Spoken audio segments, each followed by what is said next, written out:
Former President Barack Obama was in Europe giving a speech where he appeared to drag progressives for having a purity test. Watch.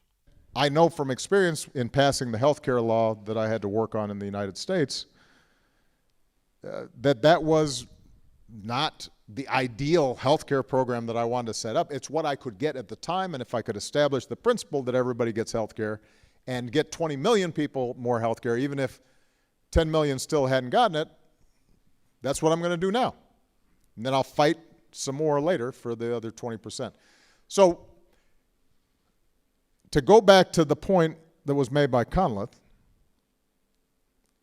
what's true for me when I was a president or an elected official, it's going to be true for you as well, even within your own organizations. And one of the things I do worry about sometimes among progressives in the United States, maybe it's true here as well, is a certain kind of rigidity where we say, I'm sorry, this is how it's going to be, and then we start sometimes creating what's called a circular firing squad, where you start shooting at your allies because one of them is straying from purity on the issues. And when that happens, typically the overall effort and movement weakens. So I think whether you are speaking as a citizen or as a political leader or as an organizer, whether you're in the nonprofit space and civic space or you're in the political arena, you have to recognize that the way we've structured democracy requires you to take into account people who don't agree with you. And that, by definition, means you're not going to get 100% of what you want. But you should take some time to think in your own mind and continually refine and reflect, what are my core principles? Because the danger is if you don't know what your principles are, that's when you compromise your principles away. So you have to know ahead of time, here's what I'm willing to compromise on, here are the things that I'm not. You can't set up a system in which you don't compromise on anything, but you also can't operate in a system where you compromise on everything. All right, there is a lot to say here. I hope I don't forget anything because I made some notes. I don't want to miss my arguments here. So let's just start off with the framing of the conversation. So he is talking about here the idea of compromise. And he straight up says, quote, you have to think about what you are willing to compromise on. What am I willing to compromise on? Okay, so he understands that we should all have, boundaries. What can you compromise on? What can't you compromise on? So that should lead to actual strategy in terms of how you want to implement the policies that you don't want to compromise on. So let's say you support a public option, which Obama did. Let's say you actually support a public option and you don't want to compromise on it. How do you not compromise on it? Well, you start by coming to the table with something much further left than a public option. You come to the table with a national healthcare system. If you come to the table with that, then you are forced to compromise a little bit or maybe a lot down to a public option, down to a position you are actually happy with. But that's not what Obama did. Obama came to the table with the compromise. He came to the table with the public option.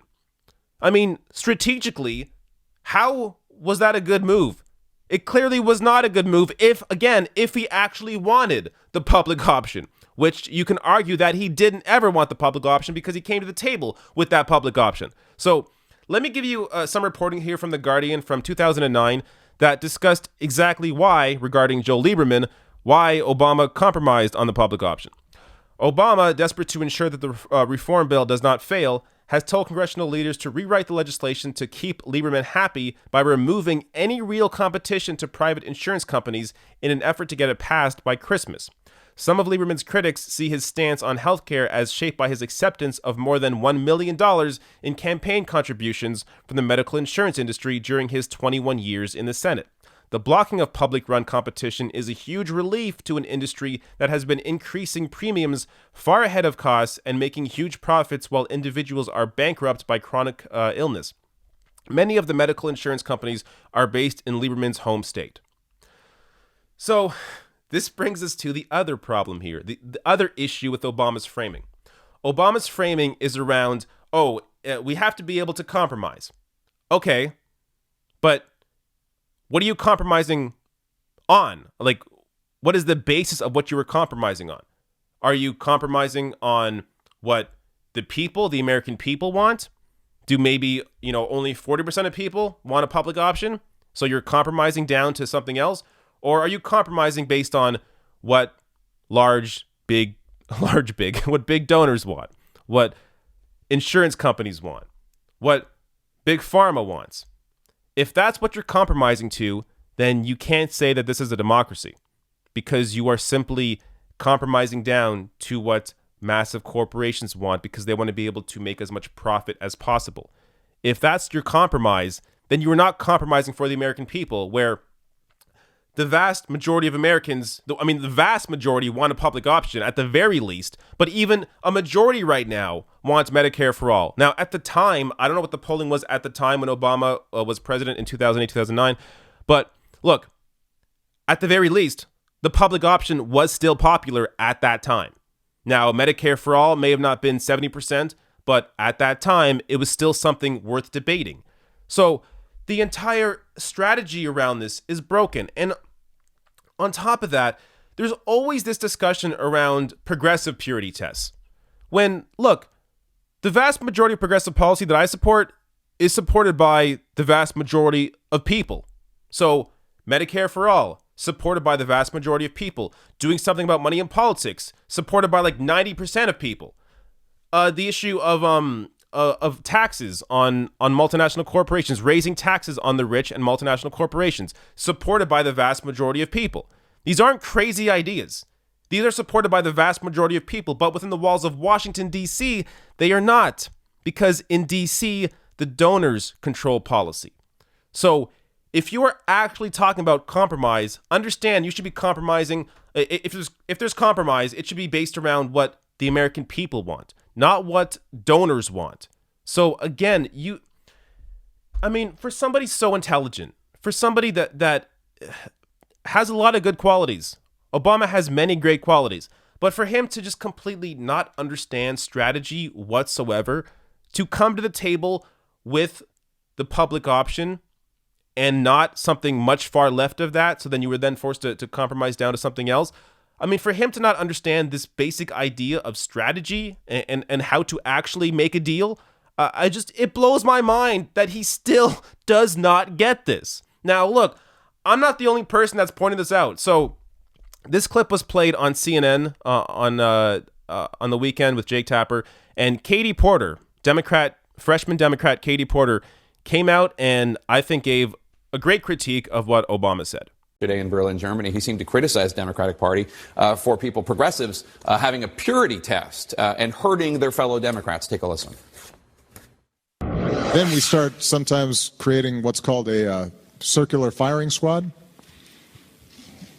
where you start shooting at your allies because one of them is straying from purity on the issues.